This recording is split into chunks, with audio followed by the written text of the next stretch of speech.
How would you like the youth of the world to view Nelson Mandela, and do you think that they could take some tips about how to live their life? I think young people in the world can take many things from Nelson Mandela. They can think about humanity, justice, human rights, and reconciliation. He was a man who fought for freedom, but who also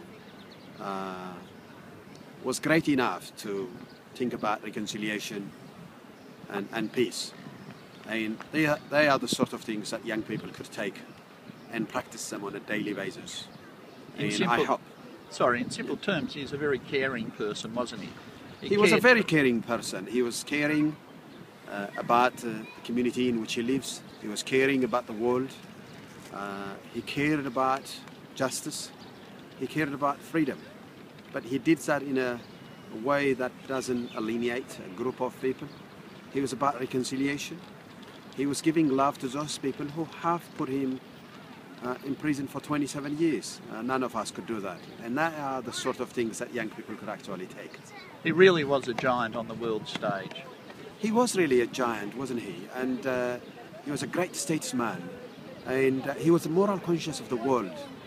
And everyone looked up to Mandela. And one of the things that President Obama had said at the service the other day was, when I think of Mandela, I would want to be a better man. He inspires young people, women, elders, governments, leaders. He was everything to many people. A man that they could look up to, a man that they have taken as a moral conscience, a man who cared about the simplest things, about individuals, about groups, but a man who also gave love to the world. And his mark will be for generation on generation. I would hope so. I would hope so.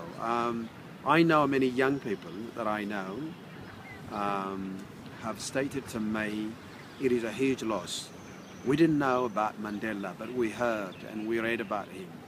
I think for generations to come, there will be a day that schools will be talking about Mandela, as much as we talk about many great people, such as Mother Teresa, Martin Luther King. So basically he would be one of those people who will be remembered forever around the world, and schools will be embracing him, and I hope that will happen very soon. His life really is one of the greatest stories of all time. Well, it is a very interesting story. A man who fought for freedom and justice, a man who was happy to go to prison for 27 years. 18 years of that, he spent it in one room. None of us could do it for 18 hours. And a man who, upon his release, who said, we have to forgive those people who have put us into prison, and we have to work with them to build the new South Africa.